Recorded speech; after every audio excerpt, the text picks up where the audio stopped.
All right, what's going on, ladies and gentlemen? Take 3, episode 3. Brandon here with my guy Alex on a Tuesday evening, coming off of I'd say a weird game 4 with Bucks and Hawks. We'll get into that, but I mean, just start off. Just how are you? How are you feeling today, my man? I'm doing good, man. Happy to be here. Uh, just coming off, like you said, that weird Bucks Hawks game. So there's plenty to talk about with that. It looked like a boring series, honestly, going into this game because I figured it'd be an easy Bucks win, but a lot of craziness happened. So let's go ahead and just jump into it. That's for sure. So I mean, we'll fire it in. I don't want to start right off with obviously the big topic on is Giannis's knee injury, and they listed it as a hyperextended left knee. But I don't really want to start there because this game kind of starts in the fact that the Bucks didn't look interested in winning the game. I mean, when I watched the first half, the Bucks didn't look. They looked like they took a page out of the Suns game plan, which we'll touch on in a little bit, but they just didn't look interested. It looked like it was weird because no Trae Young. Trae Young's out 2 hours before the game. So I was like, going into it, I was like, okay, this is easy work. Like this is a 15, 20-point game, right? The Bucks are going to run them out of the gym and they should make it look relatively easy. And then as I watched this game, first quarter goes by, they're down 5. I think it was 25-22. And then half happens, they're down more. And I'm just like, these guys, I don't know what's going on. They're not remotely interested in just stepping on a team's throat and going to the finals, even before Giannis got hurt. Yeah, funny enough, it was like a 15 to 20 point game, but for the Hawks, right?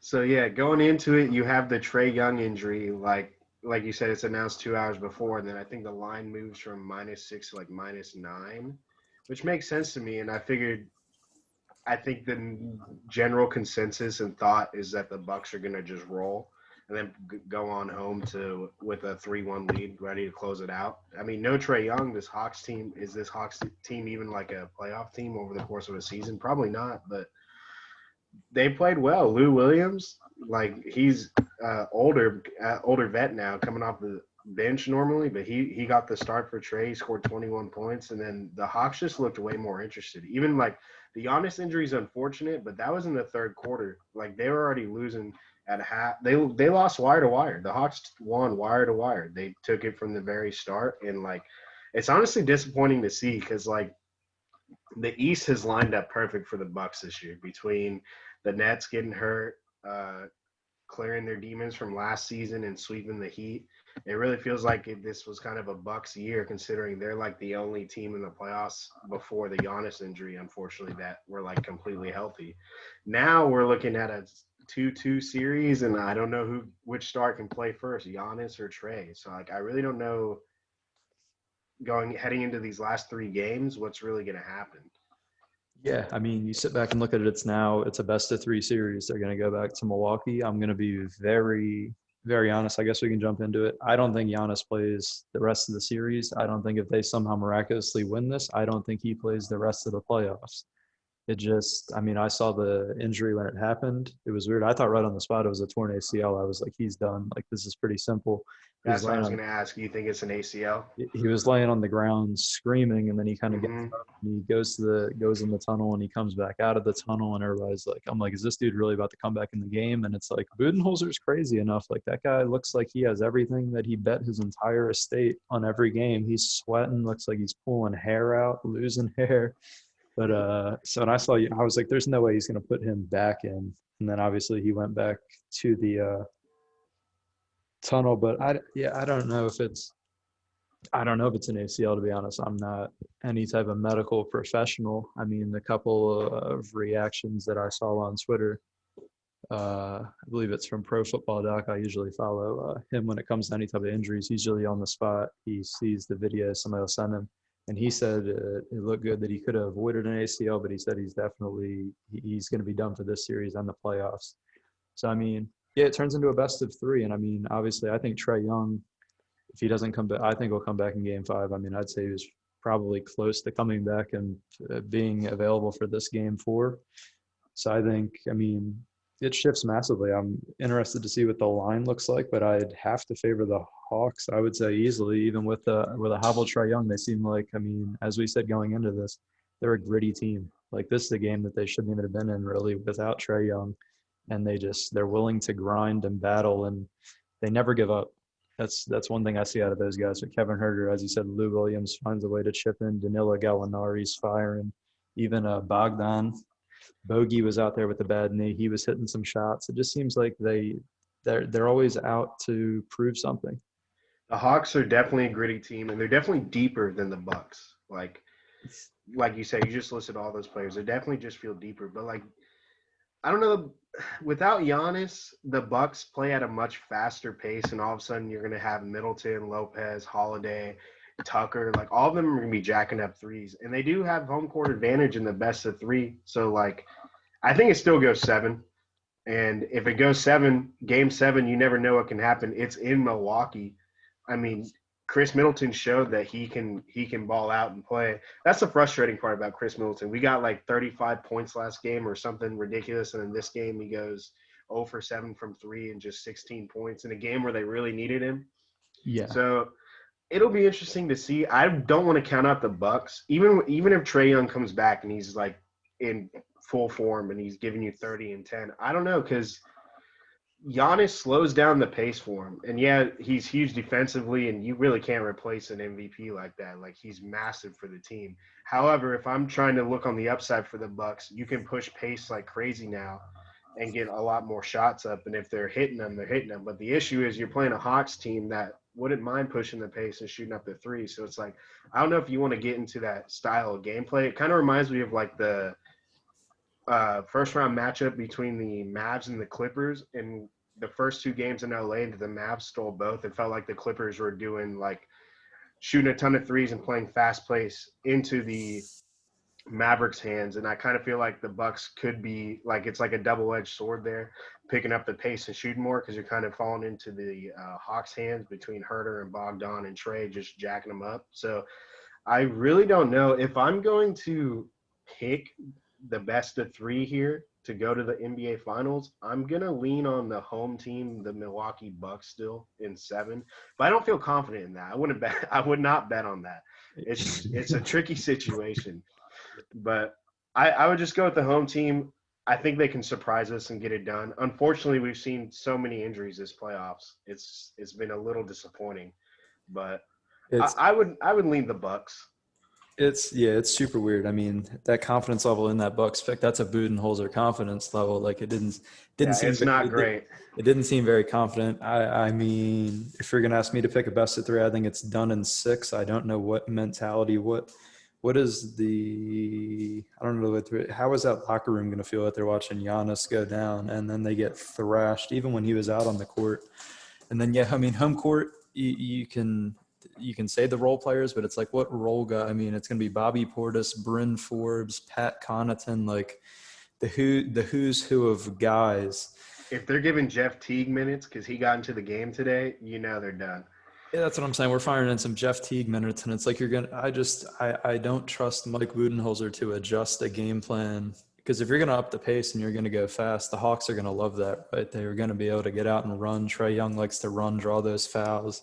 And they're going to play that run and gun style, like you said, and the Hawks they can shoot with the best of them. I mean, you're asking a lot of Chris Middleton. He's going to have to be on point for 3 straight games. He can do it. I mean, he has it in him. He's an Olympian. They have 2 Olympians on the team.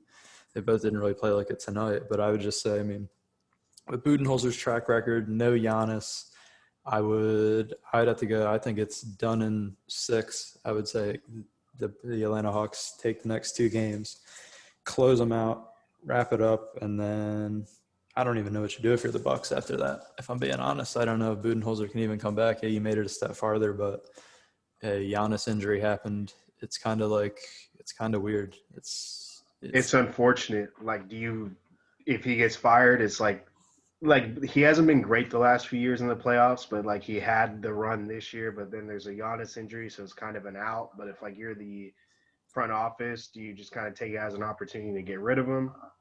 And is there even a really good upgrade out there? I don't really know. But I mean, yeah, I don't think they do it. I mean, there's Becky Hammond. I like Becky Hammond quite a bit. Oh yeah, she's a Spur, dude. Yeah, I don't know if they'd be plucking another one, right? Budenholzer was a Spurs guy. Yeah. Yep. Yeah, so they'd be plucking another one. I don't know. Yeah, it's interesting. I mean, the I got Bucks. a hypothetical for you. Yeah, let's hear it.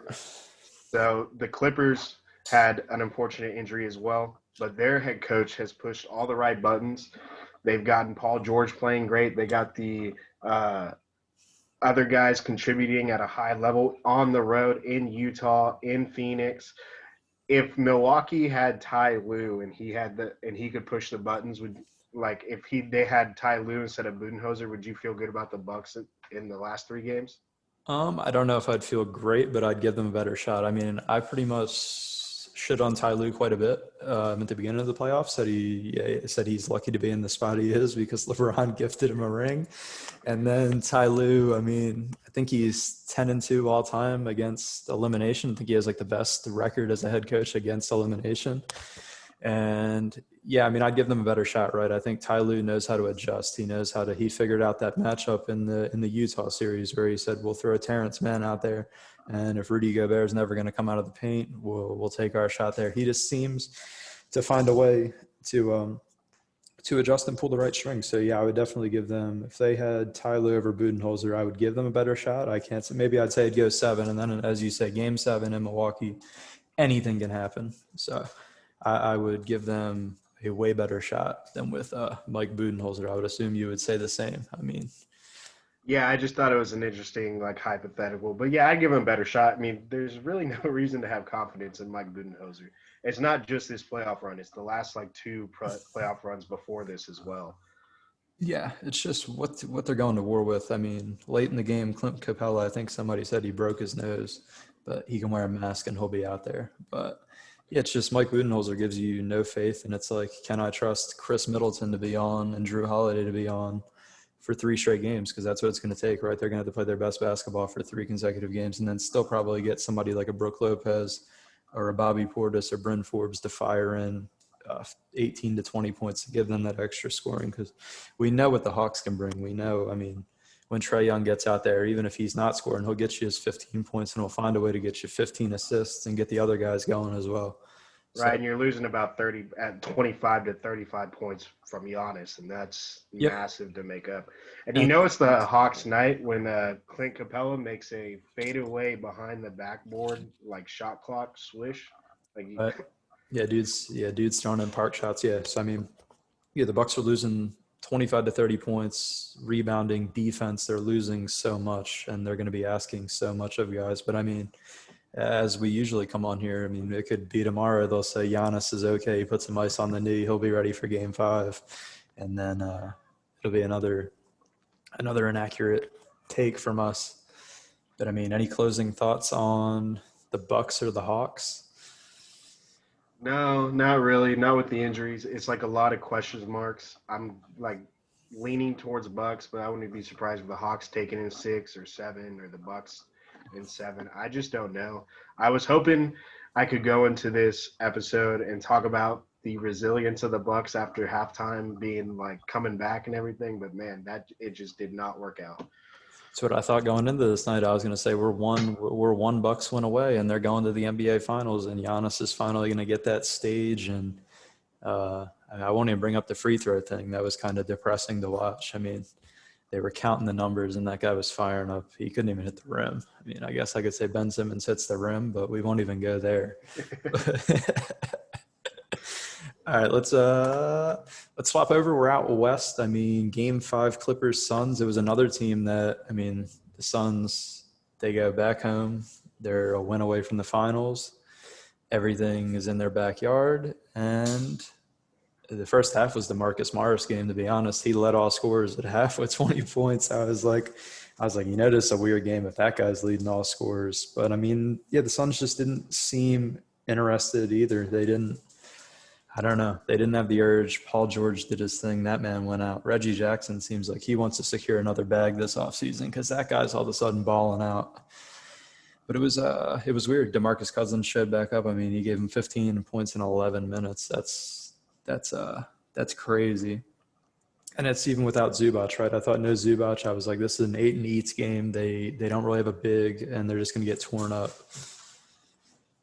Definitely. The Ayton thing, that was the weird part watching that Suns game, is that like Ayton was not dominating the offensive boards, and they like, I understand they were like closing out on Ayton in the paint really fast to like not let him have those easy oops or easy baskets, but like I don't know, I felt like they should have gotten the ball to him in the paint and just let him work more. But to the point of the Suns being uninterested, I don't know about that. Like, yeah, they could have played with more urgency in the Ayton thing, like I just said, but like the Clippers came out ready to play. Like Marcus Morris, 20 points in the first half, 6 of 6. Paul George gives you 30 in the second half. Like, I would, the Bucks didn't feel like they were ready to play. I in that game, and the Hawks just took it from them. I think it wasn't the Suns could have played better, but it was more of the Clippers like showing who they are. Like, it's unfortunate again with these injuries, but this with because with Kawhi Leonard, they're so good, maybe even championship team. But this Paul George led Clippers team is like no pushover. They're really balling. They showed it in Utah. They showed it in Phoenix. And let's not forget, they really are a bad defensive oop play from going home to LA up 3-2 to close it out. Yeah, I mean, yeah, anytime Paul George is going to shoot 15 of 20 and give you 41 points, I mean, that was everybody slanders him, man. Even at half, they were slandering him. Where's Paul George? Paul George needs to do this. And then he comes out and gives you a 30-point second half. So, I mean, yeah, I wouldn't say that the Suns weren't, they were prepared to play. It just seems like if you're going back home a game away from the finals in what, how many years? 30 years, 40 years? Like Since it's, the Barkley team. yeah, so it's been a while. So it's like you would think they would get home behind that crowd. That crowd is crazy, by the way. And then, yeah, I mean, the Clippers came out and did it, but you'd just like to see, I mean, as a home team, feed off that crowd, have your guys go, have DeAndre and give you more than 10 points and 11 rebounds in 37 minutes of action against a team that lacks a big, and the big they're using is an often injured Boogie Cousins. So, I mean, it's weird for me because the more the series lingers on, it's like the Clippers can really steal this. It's like I feel like the Clippers, they shouldn't steal it. I mean, there's no way in hell they should steal it. But it's like I watch it linger on and I'm like, the Clippers, they could. It's like, I mean, I would almost take them. I think they will win game 6. And then I feel like we will be back in Phoenix for a game 7, which it opens a lot of doors. Game 7, like I said earlier, anything can happen. I'm rooting for a game 7 just as a basketball fan. Like, I just want a game 7 with the uh, chance to go to the NBA Finals on the line. Like, that's just fun. And like this Clippers team, like they're growing on me. I was rooting against them in the first round and the second round, but they're fun to watch. They're doing well, and like, man, it would be really unfortunate for Chris Paul to if the Phoenix Suns don't come out of this series and make the finals, because that would be a 3-1 lead blown. And on top of that, that'd be another Western Conference Finals exit. And just Chris Paul's been so close so many times. He makes teams so much better, and he's so good. And he's a legendary player. It's like he deserves to play in the finals. He deserves a championship. But we'll see if he gets it. He has a very good chance this year. If I were to pick a team with all these injuries out of the last remaining 4, I would think Phoenix ends up the champions. Yeah, I mean, I think, yeah, they're the shoo-in. I mean, right now they're still, it's pretty much a pick 'em. They're a 1-point favorite going into game 6 tomorrow. But I mean, yeah, I mean, they have everything. They just need to kind of get it rolling, get DeAndre Ayton back involved. I mean, they could very well blow the Clippers out tomorrow and make me look like a fool, right? The Clippers, I mean, the Clippers are a weird team as well. They're kind of, I mean, if Paul George isn't on, because he's the only star, I mean, then they're going to rely on. They still need guys like Reggie Jackson to come out and do what they're doing. They need a lot of role guys alongside Paul George to do their thing, just to keep up with Devin Booker, Chris Paul, and those guys. But I mean, if you had to, so it's now, what is it? It's 2 games left in that series. Do you think the Suns in 7, or do you think the Suns close it out tomorrow? I'm gonna go with Suns in 7 because that's what I personally want to see. But they're like a Devin Booker explosion away from just crushing the Clippers. I mean, he finally scored over 30 again last game, but it wasn't exactly efficient. Like we've seen what he can do when he closed out the Lakers, and then he had great games against Denver, and hit game 1 to open up the conference finals with 40, and he's super efficient. So like I think that game's coming, whether it's game 6 or game 7. Booker's gonna explode and just close him out. He's very capable of doing it. But as a basketball fan, I'm gonna lean towards Suns in 7. Yeah, I mean, that's facts. I mean, I already said it. Yeah, I would take Suns in 7, but you're right. I mean, Devin Booker could come out and do exactly what he did in the last game against the Lakers at Staples Center, light the place on fire, and just make the team make the job easy. And then we'll be like, damn, here's the Phoenix Suns team. Where was this in? Like, why couldn't they just put it all together in Game 5 and they'd already be sitting at home waiting for the Eastern Conference team? But I mean, yeah, so we're both on board with that. So now I'm going to pose an interesting question for the Clippers coming out of this. So all the talk through all of this, right, when we've talked about the Clippers is, will Paul George get moved? Will Paul George get moved? Where will Paul George go?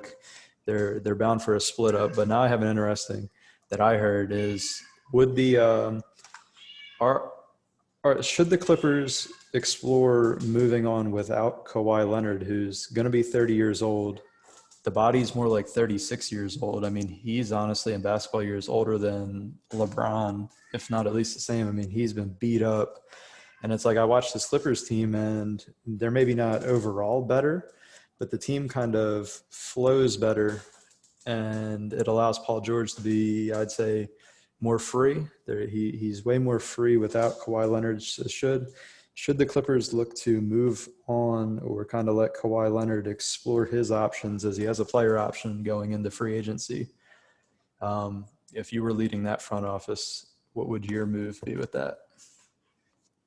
I would try and keep Kawhi Leonard, but it's not as simple as he's a great player. Let's keep him. Where exactly does he go? So if he wants to stay in California, because it's very much been on record that he definitely wants to be in California. There's only 2 other teams. Well, I mean, I guess there's the Kings, but that's not really an option.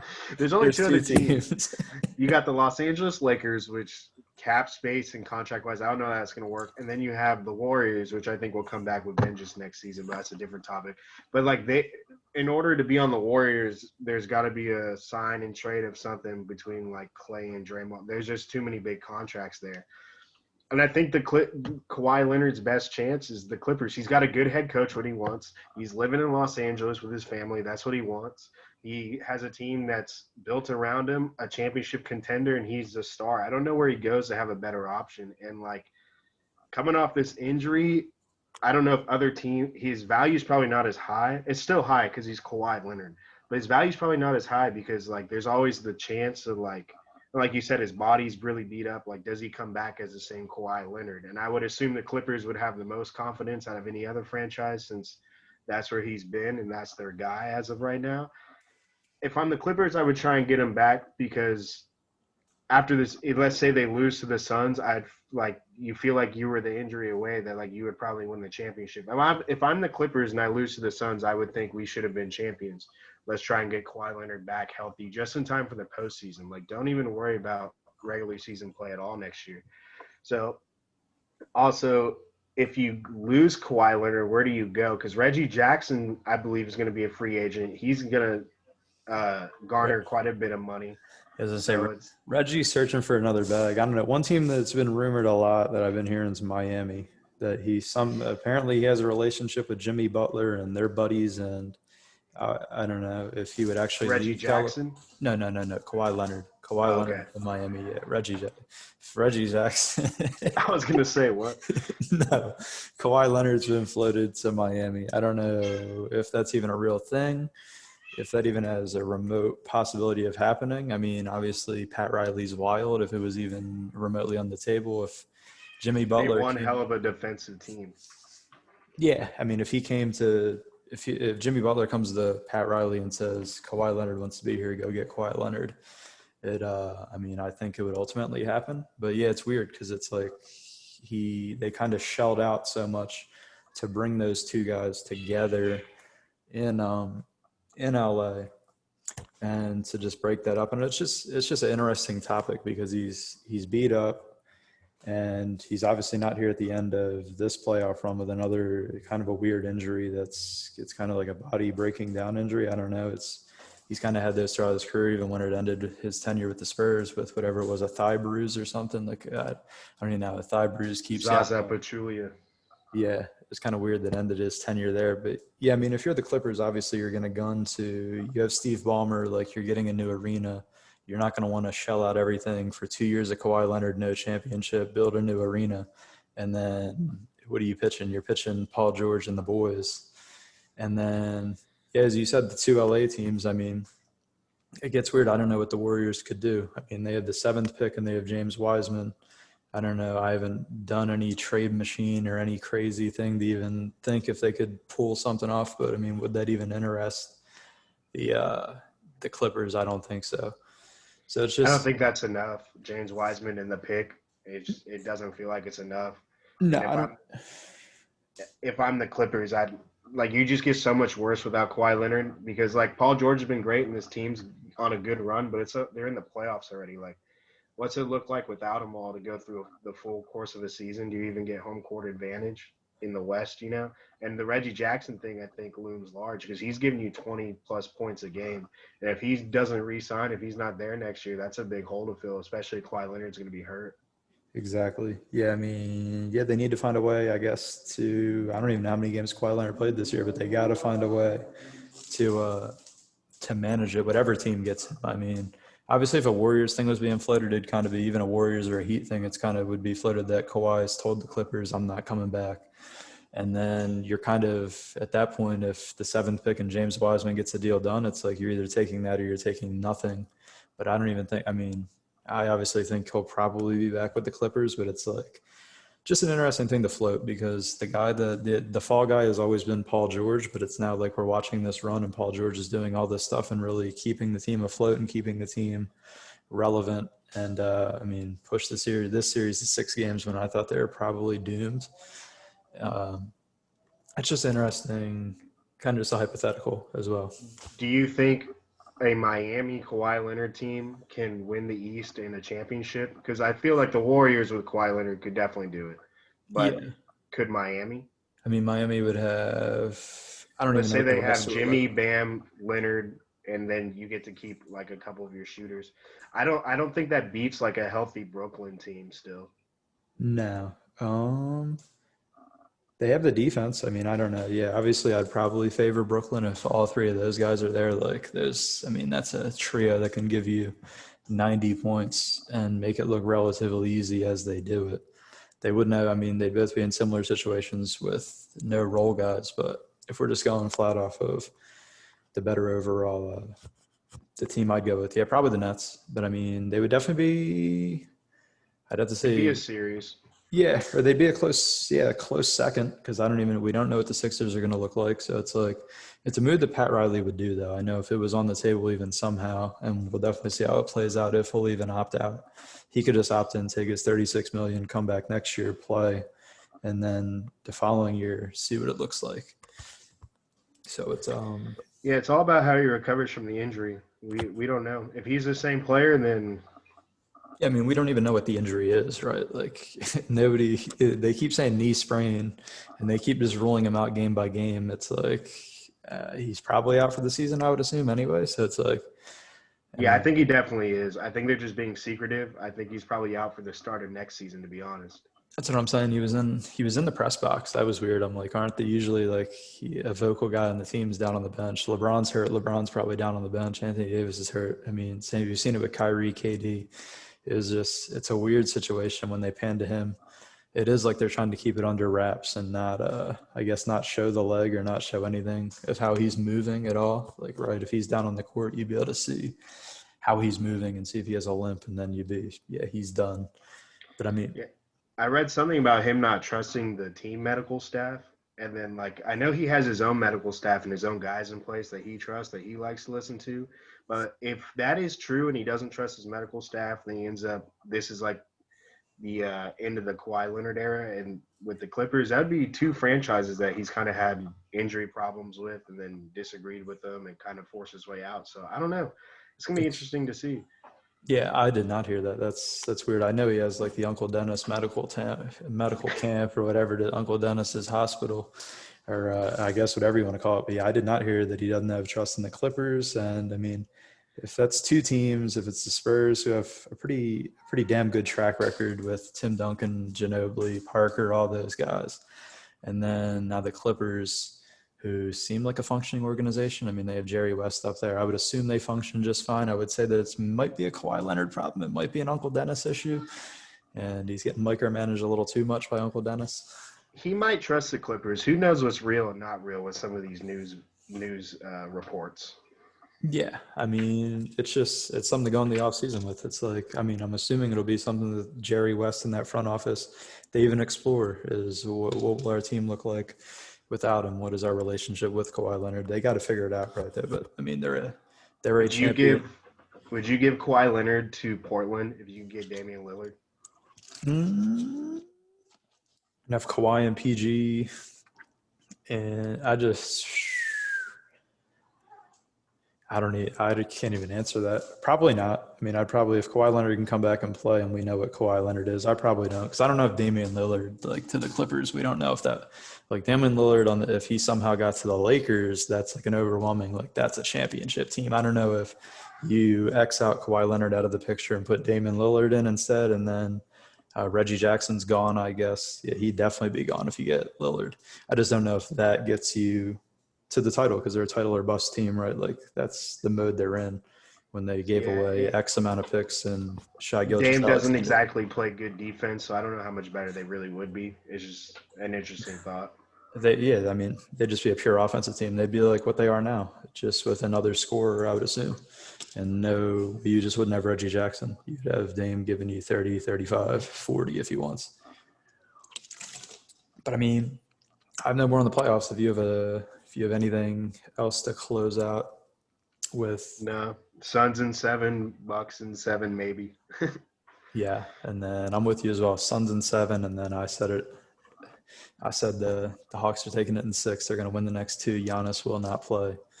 And all right, well, I mean, we can jump off the basketball stuff, and for the first time on this, we will jump into talking some UFC. We got a huge trilogy card coming next weekend. Obviously, Dustin Poirier and Conor McGregor, they will square off for a third time. This is the second time at lightweight.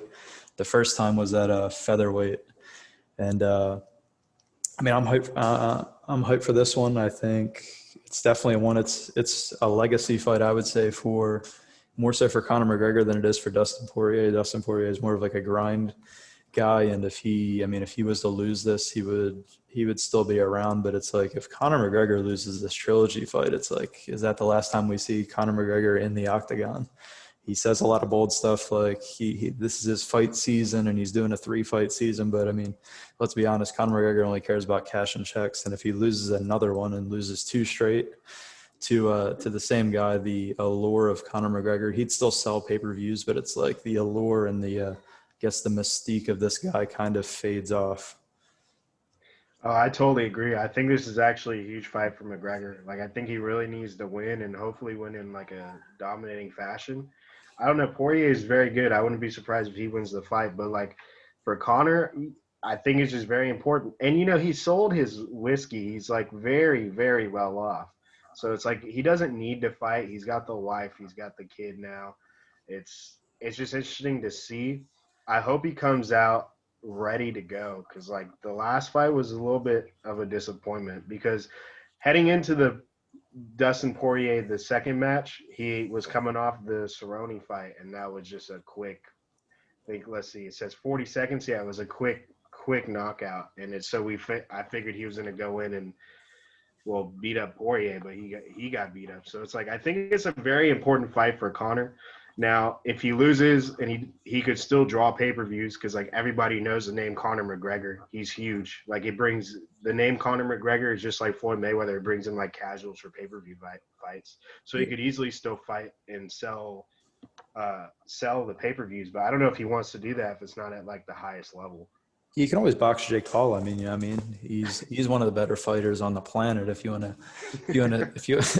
to schedule a fight with a legend like that guy, I mean, he's been running. I mean, if he's walking out with $100 million, I think he'd be up for it. Oh yeah, but I mean, to toss it back, going into the fight in January, they fought in January, the rematch in January. It was weird. It's almost like I watched how Conor came out and his stance, and he was stiff, and it was a boxing stance, and there wasn't really mean, when I watched Conor McGregor, we're talking not really the Cerrone fight because he did the same kind of style, but if you go back and watch the classic Conor McGregor when he fought, I would say Nate Diaz the second time around, when he fought Aldo, when he fought Eddie Alvarez, he had the karate style, his movement, he kind of glided in and out. He was in the pocket and then he could get out of the pocket. And he was very shifty, right? When you watch the rematch with Dustin Poirier in January, he's heavy on the lead foot. He's in boxing mode. It almost looked like, I mean, there was rumors he was going to box Manny Pacquiao, right? So I almost kind of think like he didn't take Dustin Poirier serious. He assumed I slept him 4 years ago and it was fairly easy, which it was. He mentally bullied him before they even fought and then KO'd him in the first. But he kind of looked like he thought he would just breeze right through him, right? All I got to do is connect with a left hand and this guy's going to fold. And then I'll go box Manny Pacquiao for $100 million. And obviously we saw that it didn't pan out and he got his leg chewed up and then he eventually got his chin tore up too. But yeah, it's huge. I mean, going into it, I expect Conor McGregor to get back to that old style of being shifty in there, gliding in there. I expect him to throw a lot more leg kicks, to be honest. He did it a lot in the Diaz rematch. He didn't throw a lot of leg kicks in the first Diaz fight, but I expect him to, come out and drill the leg, similar to how he did against Nate Diaz in their rematch. It's going to slow down Poirier. It's going to give him a better shot to glide in there again. And then I think he's taking this super serious, if I'm being honest. He said that he went away from the family. I mean, guys don't go away from their families unless they're taking something. Guys with hundreds of millions of dollars don't go away from their families for 2-3 months and go train for a sanctioned fist fight if they're not taking this pretty damn seriously. So, I mean, I think we're going to see some vintage Conor McGregor. I can't lie. I can't wait till they face off. I think next week, press conference, I think we're going to see a little bit more hostility too. They were trading barbs on Twitter. So I think this is going to have, because the January fight, I mean, they were slapping hands, trading bottles of hot sauce and whiskey and signing autographs for each other. It just didn't feel like a real Conor McGregor match, even though the Cerrone fight didn't really feel like that either, even though there was like some bad blood years past. With Cerrone, they kind of crushed that, but it's like, I think this time you're going to see the bad blood Conor. Like, you're going to see the pissed off one, the trash talking. I don't know if it'll work the same because I think Dustin's he's way stronger mentally, and he's kind of been through that ringer. And then it's like he has the confidence coming off the January fight. He already knocked him out. He's like, I can knock you out. Like, I've already done it. You have one against me, but it's like, you're only as good as your last one. Conor McGregor, he says that, right? He says you're only as good as your last one. So, I mean, Dustin Poirier could fire that right at him. So, I mean, I'm excited for next week. I'll tell you that. I think we're going to get some good trash talk leading into it, and this is going to be a good old-fashioned fist fight. Oh, yeah, I couldn't agree more. I think McGregor does realize that this is a big fight for him, that he needs to come out in, like, peak condition, ready to go. And I think he's not underestimating Poirier this time. I think he understands, like you said, Poirier is much stronger mentally, and Poirier feels like he should win the fight. He's going in feeling like, I should be the favorite. I beat him up last time. I'm going to beat him up again. I think Poirier is ready to go, and it's going to be super fun to watch. If I were to bet on the fight, I would just take McGregor probably, because a focused McGregor is a scary thing, and I haven't lost faith in him quite yet. Like I said, I think he understands the severity of this fight for him, so I think he's going to be locked in. Like you said, he left his family to train, so that's pretty high levels of focus. So I would go McGregor. But I think it's going to be a good one. I'm very excited to watch it. Yeah, I mean, yeah, if I was a betting man, I would lean McGregor. I would say inside a round and a half, if I'm being honest. Like, I think if he's going to finish it, I think it's going to be quick. He's going to catch him and he's going to follow up. He kind of caught him a couple times at the first match, but he never really followed up. He was weird. I mean, it kind of looks, I don't like to say ring rust because it's like these guys are professionals and like I don't even think they would like to. But he said you got to get in there, right? I've only been in there one time in X amount of months, so it's interesting. I mean, it's gonna be a hell of a fight. Co-main event before that, we got Gilbert Burns coming back off of his devastating knockout where he almost knocked out Kamaru Usman. I thought he knocked him out off the rip when he clipped him good. That was close. And going in, we were talking about it. Burns, like if Burns had a chance to win, he's got to knock him out early. And he went for it. And to his credit, he got close. He shook him for a second, but Usman showed why he's the champ. Exactly. And I mean, yeah, this is his first test in what's obviously going to be a tough road back if Usman's going to be the champion. He's fighting Stephen Thompson, who, in his own regard, I mean, he's fought for the belt a couple of times. He fought Tyron Woodley twice, and he's not the easiest puzzle to solve. I mean, I think as of right now, he is the betting favorite. It's pretty close, but I think Burns is the underdog, and it's like Thompson's kind of in this weird spot where everybody else in this division has kind of been beaten by Usman. And it's like, including Covington, who they're looking to get the rematch with those two together. But it's like, if Stephen Thompson can go out and look good and get a finish or just absolutely dominate Gilbert Burns, he could vault himself into sneaking into a title shot just because he's never fought Kamaru Usman. And that's a fresh fight that the UFC could sell to the fans. I mean, obviously, I think they ultimately go with the Colby. They'll figure that out somehow. I don't see how they don't. There's so much money in that. But Stephen Thompson, he's a tough guy to solve. I think Gilbert Burns has his work cut out. Obviously, he could go in and just use the wrestling. Like, he could try to get in, but it's like the karate style that Stephen Thompson possesses with the kicks and the ability to move. He's not the easiest to close the distance on, and Gilbert Burns, he was a lightweight before moving up. So he's going to be the smaller guy. He's going to have to close the distance and really get to the inside with Thompson to make it interesting. He's very capable of doing it. I mean, I would lean Burns to bounce back, but I think this is very close. I mean, Wonder Boy, Stephen Thompson, he's a hell of a fighter. And like Burns, like you said, is smaller. I always like the bigger guys. I mean, it's just like natural. Like Thompson has a longer reach. He's a little bit taller. They're about the same weight right now, but Burns is just smaller. I'm leaning Burns, but it's like, now with a lot of confidence. I think this is also going to be a good one, but I just think Burns bounces back after the Usman fight. He was on a roll before that, and there's no shame in losing to Usman. That dude is a freak. He's fantastic. So I would lean Burns. I have a question for you, a hypothetical, because Yep. you were talking about if Thompson just washes Burns and maybe they line up an Usman fight. How do you think that would go with Thompson? I mean, I would pick Usman. I'm not really picking anyone over Usman at all, but do you think that would be close or? I think it would be close just in the sense that Thompson's not a guy you can just like rush in. You'll see it when you watch next weekend. He's got a weird, you could even look it up. He's got a weird, the karate style and the way he moves. It's not a guy, he's not going to sit there and trade with Kamaru Usman in the pocket. And that's what Burns was doing, right? He was just going to sit there all night. Yep. And he knew he had one shot to win and he had to sleep him. And then Usman obviously figured that out. So, I mean, I would obviously take Usman. I think he'd be able to eventually – he's just as big. I mean, Usman's a big guy at welterweight. So I think he would eventually crack that code just how Tyron Woodley did. Tyron Woodley figured it out. They had two ugly fights. I mean, it wouldn't be pretty, I don't think. I don't think the fight would be pretty to watch. It wouldn't really be a fight for the casuals where they get super excited and expecting a bloodbath and a back and forth war. I think it'd be like a chess match. It'd be two, but I think Usman would win. I don't really have any doubt. Usman has no problem being boring as long as he wins.